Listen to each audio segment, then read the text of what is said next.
اگر دانتوں میں ٹھنڈا گرم لگنے لگے تو فوراً برش کر لیں، ٹھنڈا گرم لگنا ٹھیک ہو جائے گا۔ جو عورت ٹینشن نہیں لیتی وہ ہمیشہ جوان رہتی ہے۔ جس عورت کا شوہر اپنی بیوی سے بہت زیادہ محبت کرتا ہے اور اس کا خیال رکھتا ہے، وہ عورت کبھی بھی بوڑھی نہیں ہوتی، وہ ہمیشہ جوان رہتی ہے۔ لیموں کے رس میں نمک شامل کر کے دانتوں پر رگڑنے سے دانت مضبوط، چمکدار اور سفید ہو جاتے ہیں۔ اگر آپ کو تمبوڑی کاٹ جائے تو آپ متاثرہ جگہ پر فوراً لوہے کی چیز سے ٹکور کریں، مطلب کہ تالے سے اس کی ٹکور کریں یا چھری سے یا کسی بھی لوہے والی چیز سے ٹکور کریں گے تو اس کے ڈنگ کا اثر ختم ہو جائے گا اور آپ کو درد کا آرام آ جائے گا۔ گھر میں پالتو جانور پالنے سے رزق کی کمی ختم ہوتی ہے۔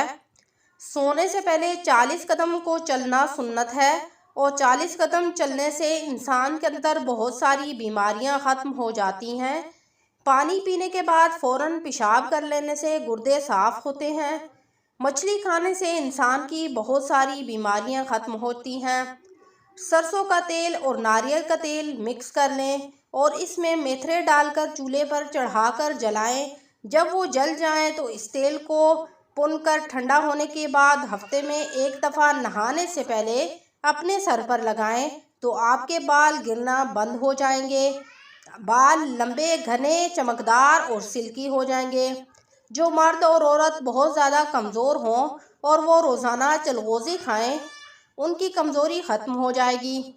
صبح نہار منہ کچا دودھ منہ پر لگانے سے رنگ گورا ہوتا ہے۔ رات کو سونے سے پہلے روئی کے ساتھ عرق گلاب منہ پر لگا لیں اور صبح سونے کے بعد جب اٹھیں اور منہ دھو لیں، آپ کے منہ سے داغ، دھبے اور آپ کا رنگ بالکل سفید ہو جائے گا۔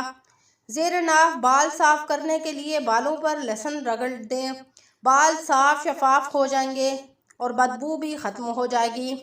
اگر اپنے بغلوں کی بدبو ختم کرنا چاہتے ہیں تو پھٹکڑی کو بغلوں پر مل لیں تو آپ کے اندر سے بدبو آنا ختم ہو جائے گی۔ اگر ٹڈیاں آپ کے کپڑوں کو خراب کر جاتی ہیں تو آپ فینائل کی گولیاں اپنے بکسوں یا ٹیچی یا الماری میں ڈال دیں تو آپ کے کپڑے خراب نہیں ہوں گے۔ 2 چمچ یا 3 چمچ بکری کا دودھ اور اس میں 1 چمچ بیسن اور 1 چمچ شہد ڈال کر اس کو اپنے چہرے پر لگا لیں اور تھوڑی دیر کے لیے چھوڑ دیں۔ جب خشک ہو جائے تو اس کو دھو لیں تو آپ کا چہرہ خوبصورت، نرم و ملائم، چمکدار اور سفید ہو جائے گا۔ کھانے کے بعد فوراً مت نہائیں کیونکہ اٹیک ہونے کا خطرہ ہوتا ہے۔ زیادہ میٹھا کھانے سے جلدی بڑھاپا آتا ہے۔ اگر نماز کا ٹائم ہو اور آپ کو بھوک لگی ہو تو پہلے کھانا کھا لیں پھر نماز پڑھیں، کیونکہ بھوکا پیٹ اگر آپ نماز پڑھیں گے تو آپ کا سارا دھیان کھانے کی طرف رہے گا، آپ نماز اچھے طریقے سے ادا نہیں کر سکیں گے۔